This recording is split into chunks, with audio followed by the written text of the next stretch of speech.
welcome to session number 60 of Libraries in Response. It is, we're coming up on 2 years when we started this, and we're lucky to have some outstanding guests today.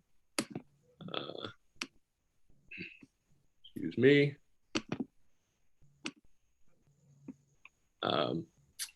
For the State of the States series. This is something we started, well, just a couple of weeks ago with the idea, and we've had a number of state library chiefs on, two of which we've had on before, Jennie and Robin. But then we thought, well, why don't we keep those going and talk to more chiefs and find out what's been happening around and use their experiences and their unique perspectives to look back on what's happened over the last 2 years for their libraries and the libraries in their states, and what kind of lessons have been learned, and what kinds of changes are seen to be permanent, or which ones may be temporary. So we're going to hear more of that today. This is now the third, it should say that, State of the States 3, the third in the series. We're going to do, looks like 2 more of these over the next 2 weeks to go through the same thing. So we are the Gigabit Libraries Network. Let me go back one here and point out at the bottom that our co-producer, our host and recording entity partner is the International Federation of Library Associations and Institutions, based in The Hague. They're a longtime ally and partner of GLN around advocacy for public access, which libraries, of course, do and really do better than anyone.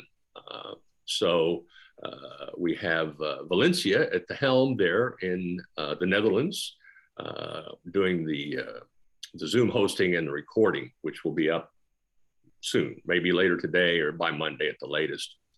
So we are the Gigabit Libraries Network. This is our slogan. We support library invention everywhere. We think libraries are just the greatest. The more we look at them, the more impressed we grow. And this has been happening for the last 15 years. This is the campaign, or rather, this is what we're calling these series of Zoom sessions, Libraries in Response. It started immediately after the pandemic was declared. And we were all going, well, what's going on? What really is this? It was kind of libraries in reaction and trying to figure out what it was. And so these questions sort of popped up immediately. You know, what is a library if the building is closed? Well, it's not nothing, but what is it? Well, is it still internet access? Yeah, the first thing to do is turn the Wi-Fi routers out the window and extend that service anyway. And then the digital access to digital services, content, materials, and so forth. Then physical materials, how do you do that? And then the traditional role of social infrastructure. So we've explored those topics out of the gate and had some really interesting conversations around these specific topics. It's just an arbitrary taxonomy for a discussion that has evolved. Our background is mostly in connectivity, public access. I mentioned digital services being enabled by that. But this is the point that we've repeatedly made, that assuring access to public information and public services is an essential service, and it's what libraries do and do it best. This is really what people need in the context of a crisis. They need reliable information from their governments, if that's not oxymoronic. So this is, here we are. These are our outstanding state library chiefs, and we're really looking forward to hearing what's been going on with them and how they see it. Robin, Holly, and Jennie are all known to us, and we've worked with them on different projects and discussions, and all as a member of COSLA, which is the National Association of State Librarians, Chief State Officers of Library Agencies, an outstanding group that we've worked with since we all founded Shelby some years ago. This is just run through a couple of things we think are kind of commercials for advocacy that we get behind. Public access strategy, I mentioned. We think that so many people depend on libraries for access, but they all have to go to one of the libraries, one of the 16,000 something facilities to access that. Tens of millions of people. We think it should be more convenient. Out in every neighborhood should have some sort of an access station, if you will, to it should be close. It should be a short walk, actually. And there's no reason not to be able to create a library point of presence in every neighborhood, in every community, if you could say. But there aren't that many. There should be more libraries, we think. This is an example that Bibliothèque Sans Frontières is doing with these very clever remote access resource stations in laundromats. It's brilliant. This is our favorite image of what one might look like. I think this is from Tennessee somewhere. It's a picnic table with awning and solar panels, and then those are charging plugs there on the post. And there's even a little free library next to it. So wouldn't it be great to have one of those, within a few minutes of your house for anything? But they could also be located in public buildings, city halls, community centers, and they could be staffed, from time to time, maybe not all the time, but, periodically. It's not the only challenge of connectivity in the pandemic. The environmental crisis is upon us, and these changes are more prevalent, they're more severe, and they're becoming more frequent. So how do libraries respond to that? How do you prepare for that? It's this is a chart of basically when we started the series of billion-dollar disasters in the US. And you can see they're rising up, and pretty high there in 2017 looks like the peak. And then now, 2 years later, it looks kind of average or below average almost. So this is just an indication that coping with these changes is more of an adaptation strategy. Can we do it? Can we deal with this? Yes, we have the technology. Look at this. This is a photo of the South Pole of Jupiter. Okay, we just took a snapshot of the South Pole of Jupiter, 500 million miles away. Okay, we can do a lot, but do we? Or maybe we're not so totally capable of that. Here we have a results of a survey about 5 years ago that said, do you believe that humans and dinosaurs lived at the same time? And you would think, okay, maybe 20% out there are not sure or something like that. But in fact, only 25% were sure they did not.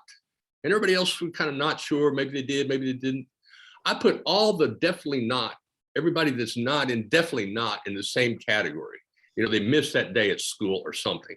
But it's an indication of the level of awareness, of education, of the population upon which our democratic process depends. Well, it's not the most hopeful sign. Here's an overlap of mitigation adaptation. And I think there's a rising focus on adaptation strategies. We have to mitigate, but we do have to live every day. And that's going to involve adapting to all kinds of disruptions and being ready for them. So one more, which just kind of is happening right now, is these botnet attacks. So there've been a ton of malware infections on city governments. I'm sure most of you have become familiar with it. You've probably been briefed on it. And right now, it may be a new initiative coinciding with what's happening in Ukraine. This may be a new moment of perceived vulnerability by the West. And in fact, we are vulnerable because we built an entire society based on this electronics. And as the so-called supply chain has shown us, it's pretty vulnerable. It runs so thin, so close to the edge that disruptions, whether accidental or intentional, can have cascading effects and really deleterious. This is an excellent article that I found earlier this morning publiclibraries.org, things that a library can do itself, like backups, really do the backups, because once you're infected, it's too late. So yet another thing, there should be a whole category of responses that libraries are prioritizing and planning for. Enough of that. Now to the meat of our or the vegetables of our program today with Robin, Holly, and Jennie. So welcome all of you, and we're going to start off with Robin from Missouri. Hi, Don and everybody. Technology, I missed that whole part of what you were talking about, Don, because my computer locked up, and then it took me a good, 8 to 10 minutes to get back in. It's okay, Robin. We recorded it. You can watch the video if you really. No, I will. I don't think it's a problem for you. So let me. Well, good. Well, I'm so glad that you're doing this, Don. I think it's wonderful for others to know what we're doing at the state level. There's so many things that I think Holly and Jennie and I are going to say, yep, that's exactly what's happening here. But I do think there's some things that may be unique to each of our areas as well. So I'm going to touch on a couple of things that I think are just sort of an overview of how I see Missouri library land, the landscape, and how that has been profoundly and forever impacted by the pandemic. Some good, some bad, some still. I think the jury's out as to exactly if our response was the appropriate response and will continue to be the appropriate response, and how we look in the future. My staff who are on the line, and I think some of the COSLA folks know that I've used this term a lot. Consider myself very much the Pollyanna. I'm thinking that every obstacle is absolutely an opportunity. But Don, I do have to say that as we're in year 3, starting year 3, almost exactly 2020, almost exactly, we'll look at March of 2020 and what that began to look like. I think even I have gotten, it's taken me, I've made it to February of 2022 that I have really started to feel some of the, I think what are going to be the lasting impacts of how to do this job effectively. And I obviously second guess some of the things we've done, but I do think overall, as a state agency, we have been remarkable in being able to adapt the service that we provide. What we've done in Missouri, we're known as a sub-grant state for sure. We award more sub-grants with our IMLS funding than any other state. And that absolutely continued with ARPA funds and with CARES funds. I think it was a great opportunity for us to expand on our traditional sub-grant rounds to do things that were that allowed libraries to create programs and services that were in direct response to the pandemic. I honestly think some of these things were probably needed before the pandemic, but it took the pandemic for us to realize, man, we really need to get more hotspots in the hands of our libraries so that they can get those out to the public. Some of our rural libraries, they need those remote locker solutions and needed them before. The technology mobiles that some of our larger libraries have been able to institute because of these additional funds. I mean, I think they could tell you that we wish we would have had these a couple years ago, but it took that pandemic funding to be able to make it happen. But these are things that aren't going to go away. These are things then that all of the libraries, I think, are just going to build on. And so, I like to think that for the state library, our reputation and how much our public school and academic now libraries really need us, I think has put us in the spotlight. I think Holly and Jennie will probably agree with that, that we have heard from libraries that we had not been really able to connect with when they had those, oh crap moments, like, what am I going to do and how am I going to make this work? The state library is there. So we as agencies need to seize on that, that our new place. And I say that I've been in this job for 4 years, 2 years, not pandemic, 2 years pandemic. And I just see the evolution of our relationship with public libraries has just grown and grown. And that's the thing that I want to make sure that we continue. You know, as Uncle Ben says in Spider-Man to Peter Parker, with great power, I'm not sure if it's power that I feel that we have, comes great responsibility. And so what we've been able to do here at the Missouri State Library is we've not only elevated what library development has done to help public libraries, we've elevated what the reference services component and the Talking Book and Braille Library have done as well.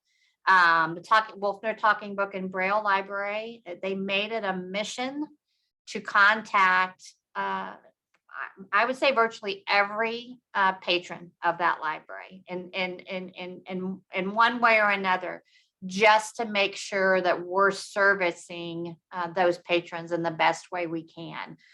We increased the number of materials that we got out to those patrons, and have increased that direct contact with our patrons so that they know that not only are we here, we are their public library. Not only are we here for materials, we're here for those reference questions. And as everyone knows, one of the big things that libraries do is that connection component. And for sure, we see that and the need for that with our Wolfner Talking Book and Braille Library. Our reference services arm of the state library has also not only adapted because so many state workers were working from home, still doing the same work, still needing reference materials, still needing interlibrary loan of materials so that they could do their jobs. But the reference services arm had to then think about, well, how do we make sure we get those items to those folks at home? Because they're not in the office. We don't have that built-in sort of courier to get them to the other state agencies. So in some cases, it was truly mailing those items to their home or figuring out when they were going to actually be in the office to get the items to them. I think our relevance for those folks definitely increased. You know, we had sort of a soft PR campaign. Reference Services sends out emails all the time to new state employees. But I think they realized, you know what, there's an agency there that helps us when I'm not actually in the office. And then, of course, with library development, it has been not only with the increase in the subgrants that we've been able to do.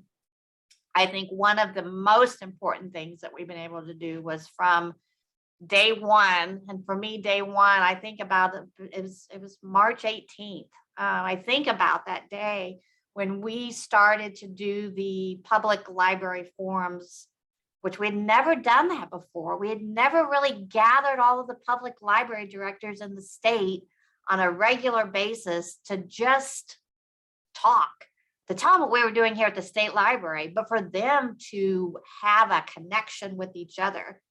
So we started that weekly, and it went weekly for, gosh, I would say probably 9 months. I mean, weekly. We had such great attendance at those events.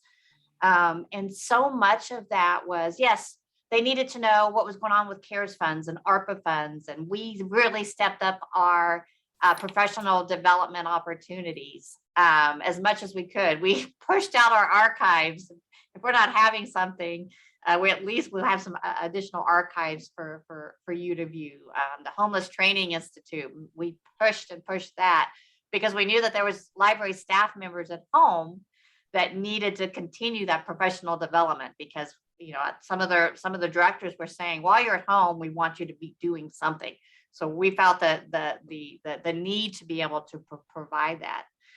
So offering those once a week opportunities, where it started as, I can tell you, Dawn, it started as us sort of telling them, giving them information, and we would have an hour of us saying, here's information about the Realm project, here's information about how to contact your health department. That.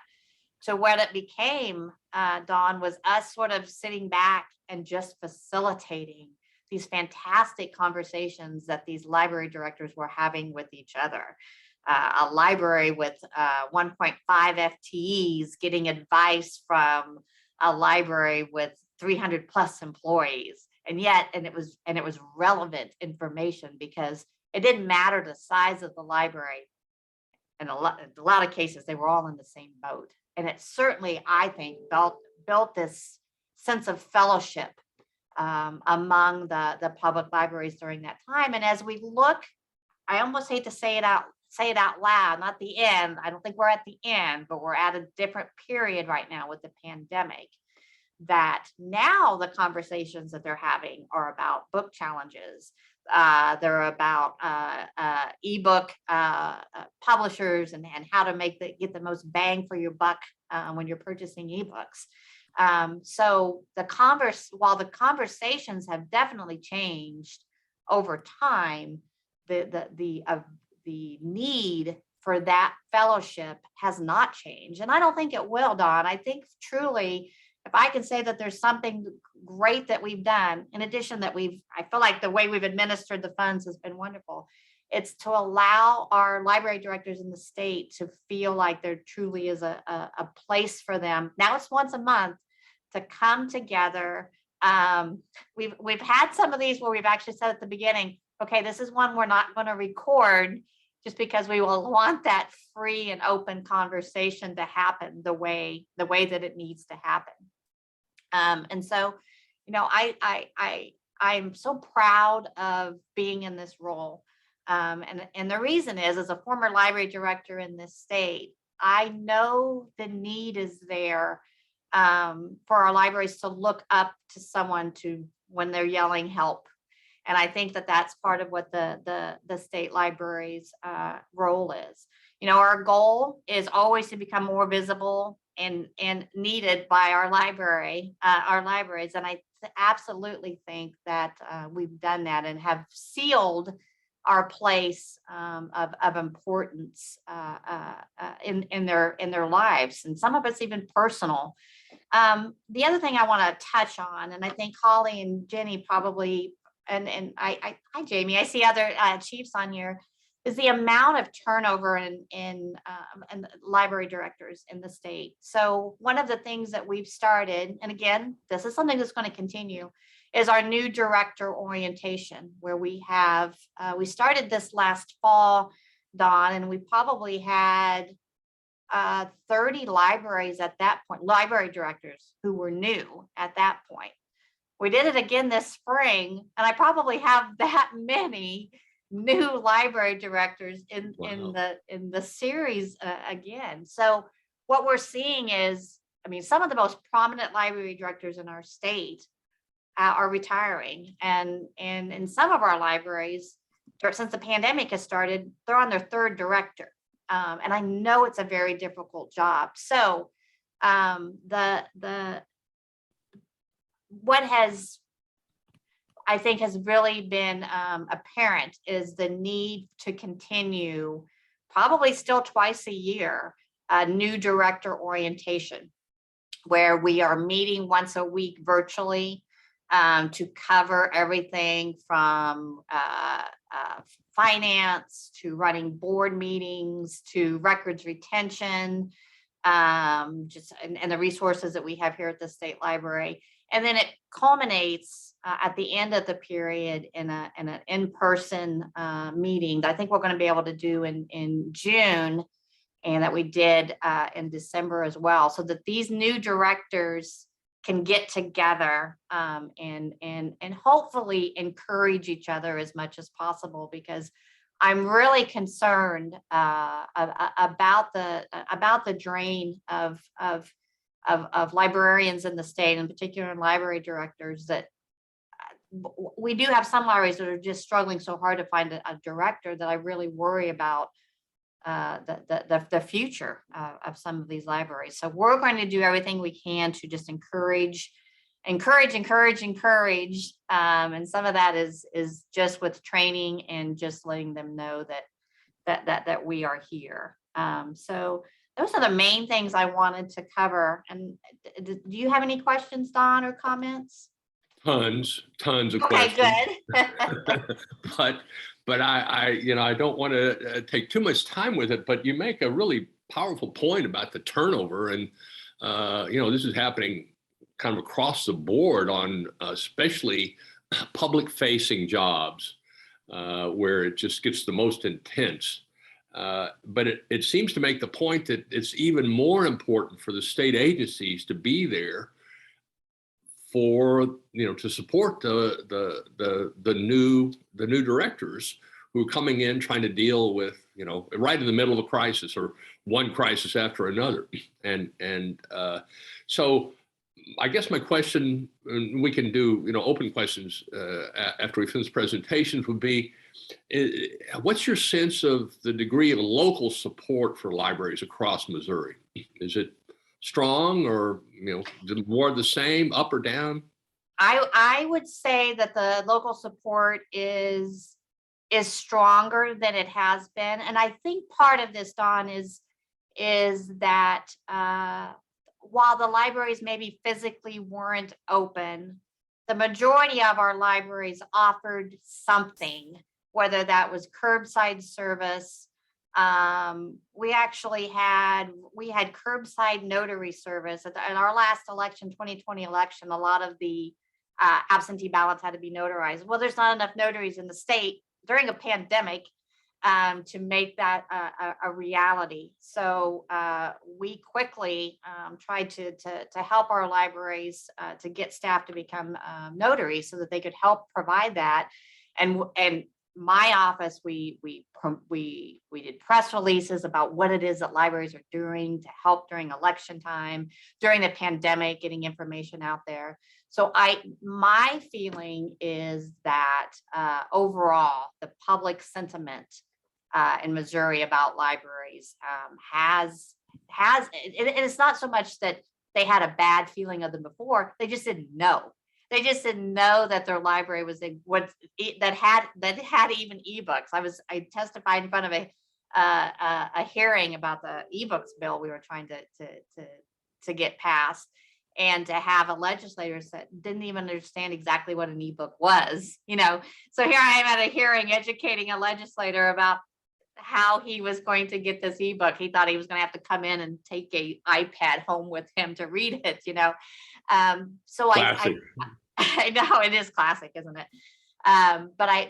My feeling is that it was because they stepped up and did those additional value added services during the pandemic, that the sentiment has been very positive. That makes a great point, that both that is actually a valuable service, but it's also valuable that it's visible. And libraries don't usually think in terms of marketing or how to expose or improve and deploy a new image, but it is important because just what you said, people should know that.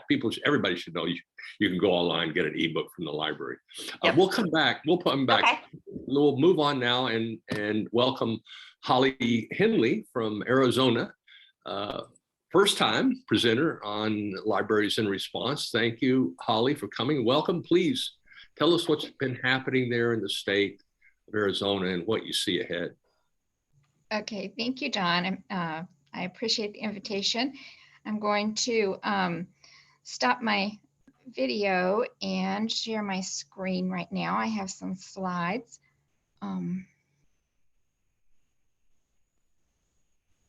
it's interesting. We're all kind of concerned about our connection levels. Yeah. I am here. I'm virtually in Silicon Valley, and it's unstable. Robin's been having issues, and Holly's worried. She's going to cut her video so that her slides will come up. All right. So are you seeing them yet? Not yet. All right. There we go. There we go. All right. So I noticed quite a few similarities with the things that Robin shared. Holly, you could put that in play mode if you wanted. Oh, sorry. Well, we can see it. It's okay. It's all right. There we it's go. fine. Go ahead. Okay. Is that better? It's fine. Okay. So now you're seeing just the slides, correct? We're seeing the slide, yes. Okay. All right. So as I was saying, I noticed quite a few similarities. Arizona is also a state that does a lot of sub-grants, and that really helped us when we received the additional funding from CARES and ARPA, because we had processes in place to do that. Our library development team also did things to stay connected, held conversations with library staff across the state. And so there's certainly lots of similarities across the states. I did provide a favorite quote because Don had sent an email last night and asked if we would try to do that. And the quote that I chose was that there's nothing permanent except change, from a Greek philosopher. And I think that I'll come back to this at the end of the presentation, but basically this has been a time of great change. And change is a good thing in many ways. So I took an approach that was a little bit more literal with the presentation, and basically took the questions that Don sent to me, and I've just tried to respond to each of those individually on the slides. So I wanted to be sure that I had some good data. So I went to the team and asked them for some help with this. So I want to recognize that I have members of the library development team on the call here today with us, and then that the data that I'm referring to is listed here. So Chris Guerra, who is our state data coordinator, provided some data for me from the public libraries survey. And then I also wanted to point out that one of the tools that was used for connecting library staff statewide was a library reopening spreadsheet that Chris sent out weekly during the height of the pandemic. And it tracked the library's opening and closures status and allowed them to share with one another what they were doing, and to think about, okay, we know other libraries are opening gradually, so maybe it's time for us to be thinking about this. And this was really helpful. We got good feedback on the library reopening spreadsheet. Now, I also have on the call Jamie Ball, who's the library development administrator and our grants coordinator. So the project reports from LSTA, CARES, and ARPA projects that were done statewide really helped to give us a good window on things that happened and maybe what's going to change in the future, what things will be kept. Then we also have a project, Connect Arizona, and that's led by our digital inclusion library consultant, Nicole Umayim. And so she's also provided some information that I'll refer to. So how have Arizona libraries changed? Here are some numbers, and I also want to provide a little bit of analysis that Chris helped me with, or actually wrote for me. So when we look at— Holly, pardon me, yes. Are you advancing slides? Yes, I am. They're not advancing. Oh, okay. We're still on your introductory slide. Oh no. So I'm moving through my slides and you're not seeing the— No, it's not. I can see your cursor. Okay. Well, let's It's in see. design view right now. Now we've got a new slide. All right. So Good. with this, all right. So then, Favorite so quote. there was you. my quote. Yeah. These were your questions. Here are the data sources. And Okay. now here are some excerpts from spreadsheets with some data about how have libraries changed. So if you look at the staffing numbers, you'll see that the shift in FTE for both people with the title or function of librarian versus that of other staff is a little bit different.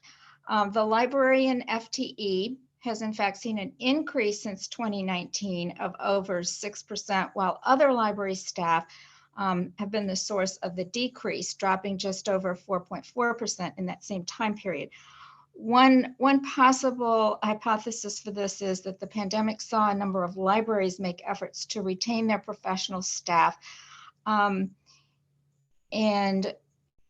likely made up the majority of their full-time positions while simultaneously reducing the number of other staff members who were more likely to be part-time.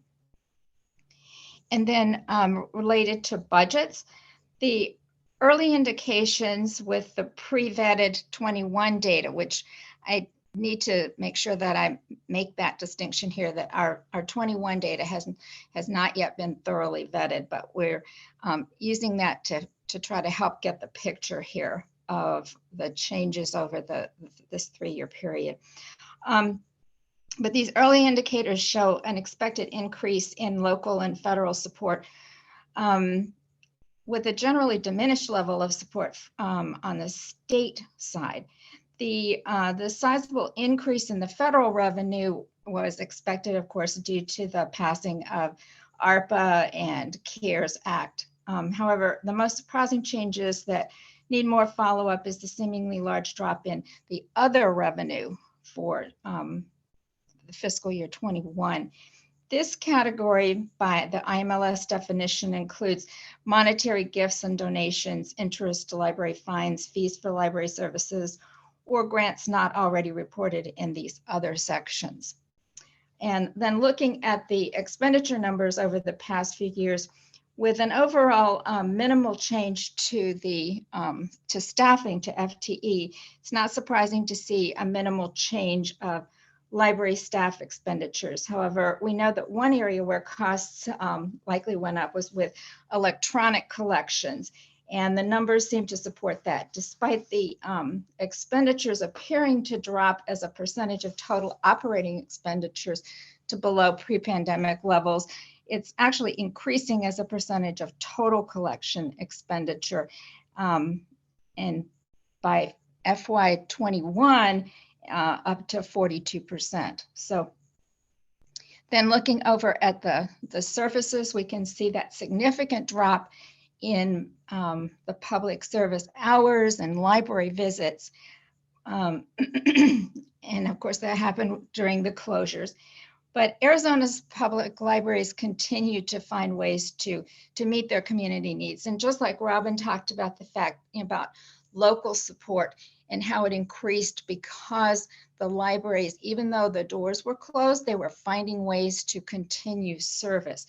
So the PLS for both 20 and 21 asked libraries whether or not library staff continued to provide service to the public during any portion of the period in which the building was physically closed to the public. And for both years, all but just a few of our libraries answered yes to this question. And those that did not were in areas of the state that were hardest hit by the virus and were completely closed down. Additionally, the PLS asked libraries about whether they provided or expanded on specific services to their communities during the pandemic. And this shows the percentages of libraries that responded to the questions that answered yes in both years. And then the electronic resources numbers are interesting. Regarding that, Chris said that he wasn't going to include any kind of narrative on this one because there are just too many aspects of this data that still need to be reviewed before really being able to give an accurate summation. So these are some of the numbers, and as always, when we look at data like this, we just have to really do a lot of analysis to see what is it actually telling us. So the next question that Don had posed was, are the demands for digital services and internet access expected to remain high or go even higher? And from every indication that we've seen, the answer is yes, they will remain high and go even higher. And as an example of that, I wanted to use our Connect Arizona project. This is an online clearinghouse for public information. And we have a lot of different topics covered here: affordable home internet access, personal devices, free public Wi-Fi, and local technology training and support programs. Part of the Connect Arizona initiative is digital navigators. And these are library staff from around the state. Right now we have 5 of these navigators, and they provide free one-on-one assistance to develop digital and web library skills. They help people find internet service, get technical assistance, and just in general become confident users of technology. So using library staff from around the state, they make great navigators because they have these reference skills, they've got the customer service skills, and they've got experience working in computer labs and tech programs. So this service began in July of 2020, and so far they've supported over 1,600 calls on a variety of topics. And this is just a list of some of the types of help that the navigators have provided to people. Lots of helping people be able to connect with their families through email or using Zoom, and setting up accessibility features. So for example, someone who has a visual impairment and they need the accessibility features set up, helping them to do that. Holly, are you there? Yes. Am I there? Yes. Did you lose me? I don't know whether I can hear you just fine, Holly. Okay. So shall I keep going then? Yeah, go ahead and keep going, and I think maybe Don's locked up. Okay, I know last week he had a problem too during our webinar. So, all right, I'll keep going then. So then the next question that he had posed was, actually the next one that he had posed was, what impact will additional resources from new federal programs flowing through the state governments have at the local level? But I wanted to back up on that one. And first, I wanted to talk about what impact have the federal funds that have already flowed from IMLS through the state library? What impact have they had at the local level? So Arizona received $3.6 million last year through IMLS for libraries to respond to the pandemic and to meet community needs. And we've been distributing these funds in various ways. One thing that we heard from libraries was that when we grant the funding to them, and that they have the procurement issues, they have different challenges with that. Sometimes, getting the approval for the grant process. And so they really appreciate it when we purchase things for them and give to them. So we've Holly, done a pardon me. Excuse me, could you accelerate a bit? We're running kind of short on time. Okay, sure. All right. So basically we've done a combination of the of subgranting and then just purchasing things and giving to the libraries. STEAM supplies, being one of them. And then in the things that they have done with the funding that we've given them, we've seen a real focus on Wi-Fi expansion, security cameras, outdoor programming, and it's just some really cool things that we thought we wanted to highlight. They've purchased movie equipment and licenses to hold outdoor movie events. They've enhanced their bookmobile stops. They've done an outdoor giant musical instrument collection to provide music therapy programming. All right, and then as far as the new funding that's coming down, the overall desired impact for use of those funds would be digital equity throughout the state. And this is something that the Connect Arizona project, we've also worked with the Arizona Broadband Stakeholders Network, and we're trying to have a seat at the table as input is gathered to inform our state's digital equity plan for the use of that funding. So what changes seem temporary? Things like closures, reduced hours, the online programs only, and then these temporary solutions to the lack of broadband access for everyone. The hope is that we won't have to have students doing schoolwork on cell phones and adults completing job applications on laptops in the parking lot of libraries, but that we will have better broadband access after the federal funding is distributed and put to work. So what changes appear permanent? There's nothing permanent except change. And what's next? That's a really good question. So as Robin said, some of these longstanding services will probably remain but look different. And some services that were started during the pandemic will probably continue to some degree, but maybe not as much. For example, the curbside service and the lockers. And what about those online databases that sometimes we don't feel like that they're used a lot, but they were used more heavily during the pandemic? Will that continue? It remains to be seen. Okay. Great. Back to you, John. Wonderful. Thank you, Holly. A ton of stuff. And thanks for pulling so much detail together. You can close your share now. Thank you. And we will turn to Jennie Stapp, longtime colleague and former chair of the Shelby Coalition. Welcome back, Jennie. Good to see you. We are coming up, a little tight on the time, so we may run over the hour a little bit if that's not squeezing anybody's schedule too much.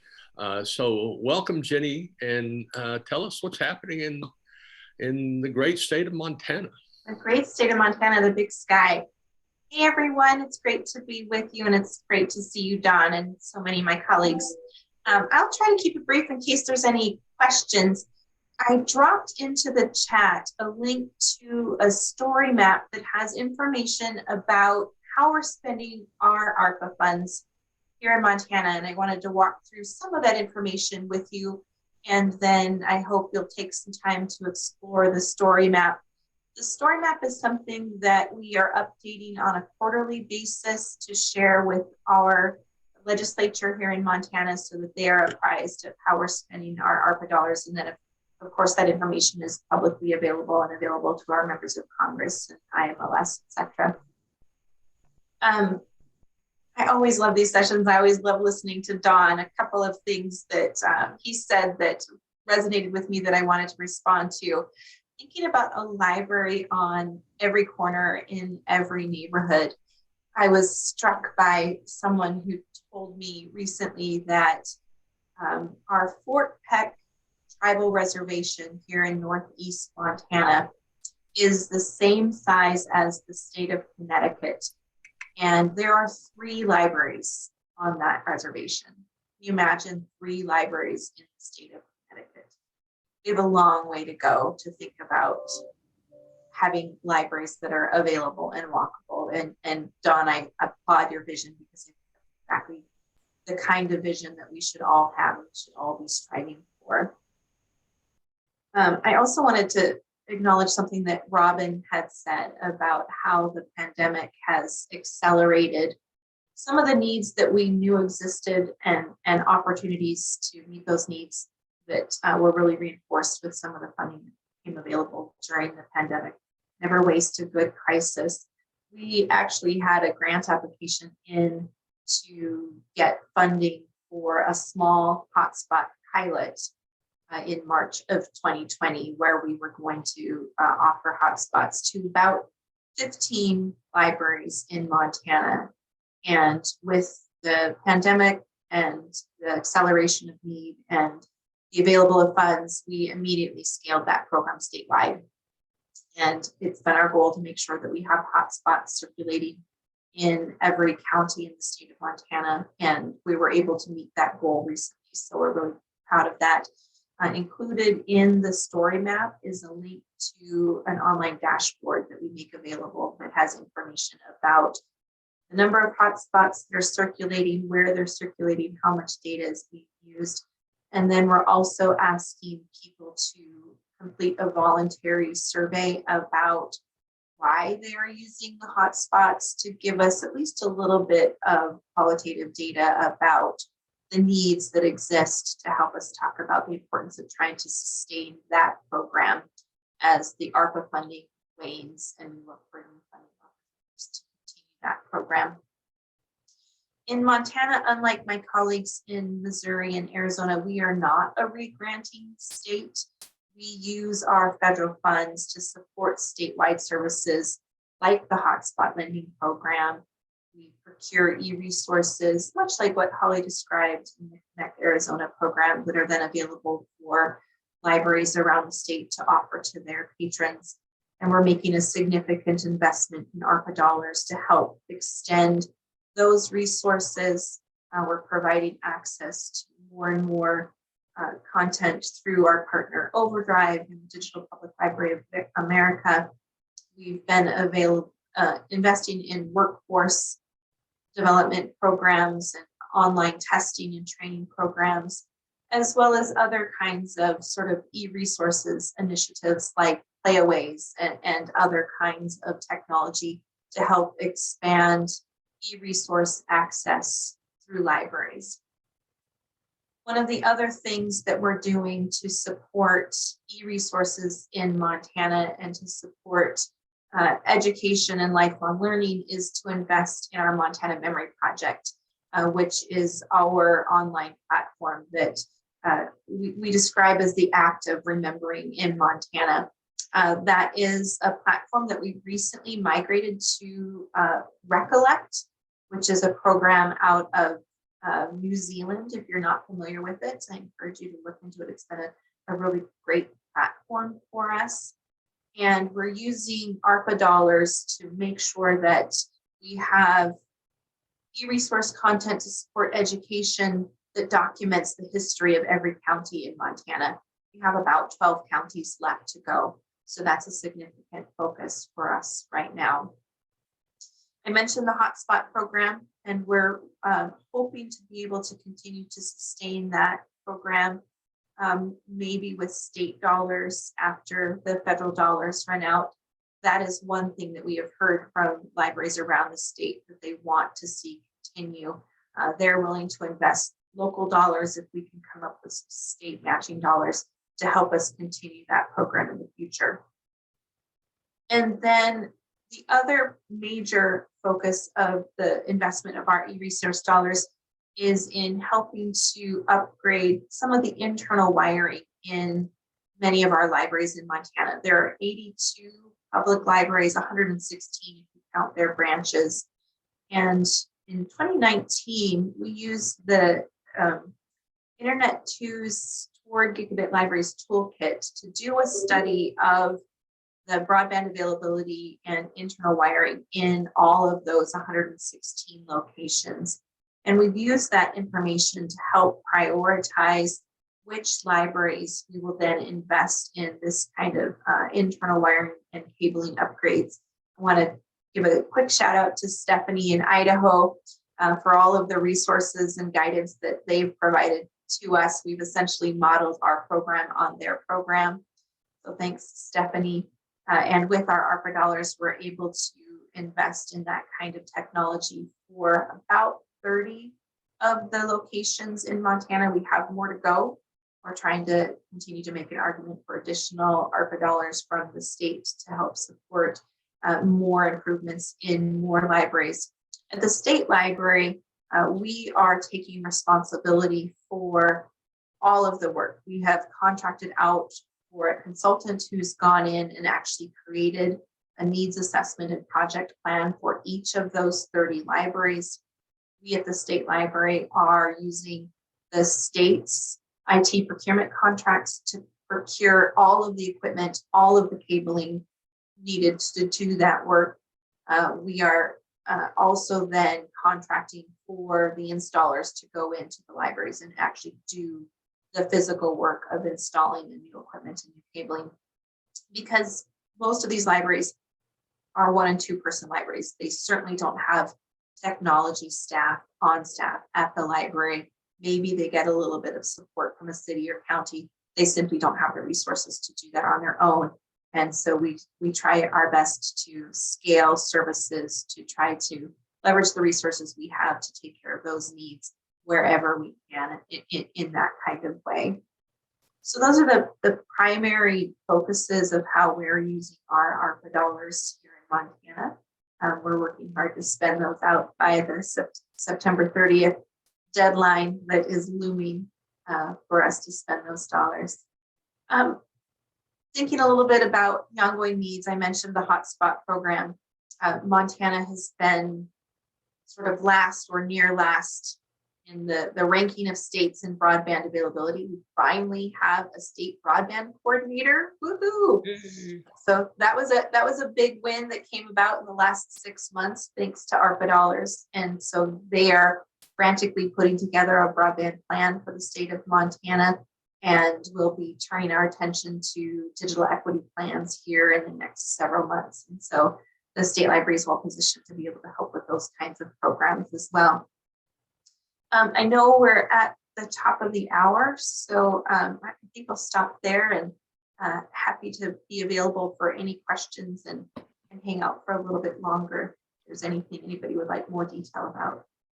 Great, Jenny. You make an interesting point about different models for state agencies and how they operate. And it sounds like yours is a little more centralized. You centralize a number of services and then share those with the local libraries. It's an interesting model. And as ever, librarians are doing what's practical, what really works and fits the circumstance, rather than trying to put some kind of formula on, a situation which is not really built for.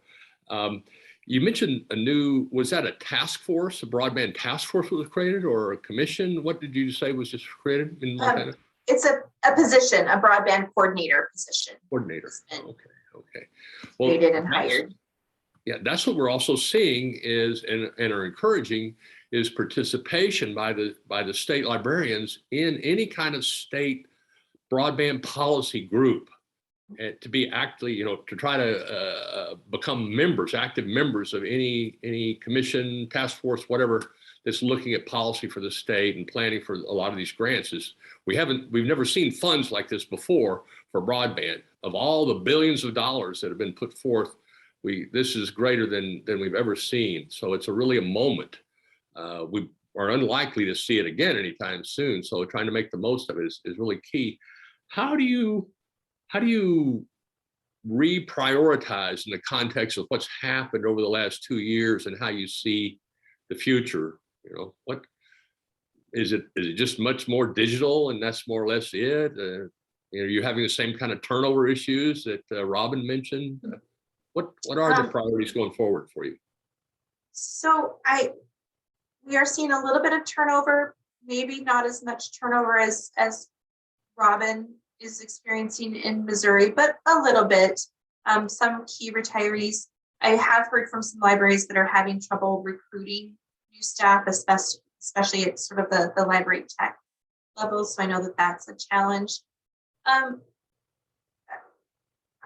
think there's certainly an increase in digital services, but I think there's just also a need for people to come together and reconnect and figure out how to interact with one another again. And I think libraries are really going to play a critical role in just providing that kind of physical space and resources and means through which people can come together and converse and be communities with one another again. We're certainly not seeing a decline in physical circulation.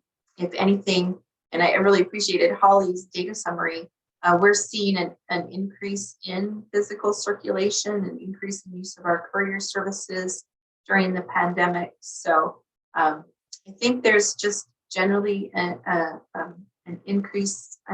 Both of them said there's an increased awareness of library services in general, and I think that's very true in Montana. Don't waste a good crisis. I don't think we've wasted the pandemic. I hope we're not wasting the crisis that's before us with the book challenges and other kinds of challenges that are presenting themselves in our states that are challenging libraries and the mission and role of libraries. And that's probably a conversation for another day, but I hope it's a challenge or a crisis that we're not wasting. I know here in Montana, we're seeing a lot of support for libraries developing because of that issue. Huge topic, and you're right. It absolutely would warrant an entire session easily to delve into that. What's underneath that, what's going on, what are kind of responses are happening. We're at and slightly over the hour, so time for kind of final statements, if you would. I'm sorry we didn't have more time for more Q&A, but here we are. Jennie, you're still on. You have a last word for us and for your colleagues? I think that's sort of it. Let's keep our heads up. We've dealt with so much change. We're continuing to manage change.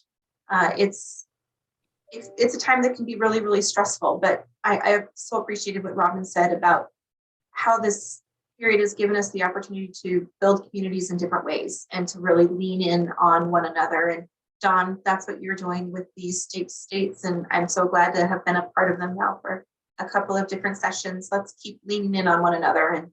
And I know that we'll be that much more prepared for the next challenge that comes our way. Wonderful. If they don't stop coming on top of each other. Very good. Okay, Holly, back to you. Closing remark? Holly, you're mute. There you go. Yes. I just would like to say that I'm just so proud of our libraries, because I think that they have really shown in throughout the pandemic, the ALA campaign of Libraries Transform, that libraries truly have transformed. They moved outside of their physical walls and provided services and have done just amazing work. And so I think that we've learned a lot, and I hope that some of the really lessons, some of the lessons that we've learned, that we can continue to build on those. Yes, bravo. Out into the community, the library inside out and outside in, and just woven through the whole fabric of the community. It's just a wonderful vision. And thank you for your quote, by the way. And I apologize, all three of you, for asking so late to provide one. Robin, what moves you? Probably what moves me the most is going back to, I'm going to say, my Pollyanna roots and I think Jennie said it best, is don't waste a good pandemic. I appreciate the fact that what I'm seeing from libraries, and I'm seeing it from my staff, is that we're not tentative about trying new things. I think that the pandemic has allowed us to, and we can always say, well, we had to act quickly, but we had to respond. But I think I think our libraries have taken on that as well. That some of the programs that they're doing, in particular, I'm thinking of the telehealth initiatives that some of our libraries are doing. And it's like there's no failure. It's a matter of making the attempt and trying those things. And the other thing I want to say is, part of our role as chiefs of state library organizations is, one of the things I talked about is the fact that I do feel like public perception of libraries has increased. And traditionally, libraries don't necessarily do that on their own. But we need to do that. We as chiefs need to be saying to our counterparts in other agencies, other state agencies, health and human services, economic development, workforce and higher ed. We need to be saying, this is what your public libraries are doing and how they can partner with you. So if we can empower our libraries to do that, but I think even more than ever, it's us as chiefs standing on the roof and shouting how our libraries have responded during the pandemic and how valuable they are to communities. So I love this role. I love the responsibility. And again, as Uncle Ben says to Peter Parker, with that power comes greater responsibility. And I do feel like as the pandemic has made us chiefs have to think even more about our role in promoting our libraries in our states. I'll leave it at that, Don. Great. You've just inspired me to launch a campaign, call it the Rooftop Campaign. You know it. Let's wait till the weather's, well, not for you, but here in the Right. Midwest probably, and probably for Jenny too, and back east. Let's wait till the weather's a little warmer, then I'll go stand on the roof. Well, we can't wait for good weather actually to tout You're right. the rooftops. Maybe warmer than 11 degrees though. Yeah. Yeah, maybe. Okay. All right.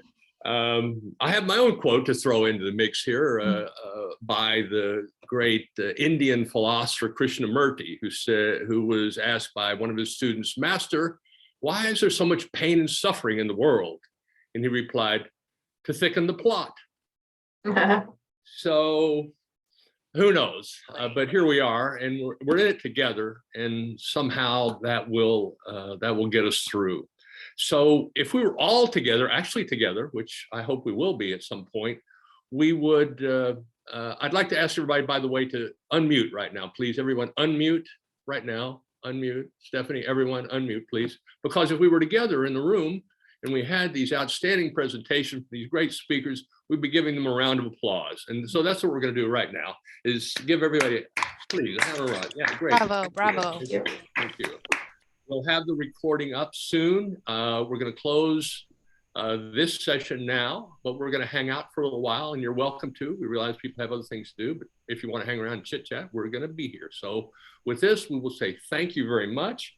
Come back next week. We'll have reports from Michigan, Colorado, and New Jersey. So it'll be interesting and exciting. So thanks, everybody. Thanks, Holly and Jenny and Robin, so much for this today. Thank you all. Welcome. Thank you, Don. Thank you, Don.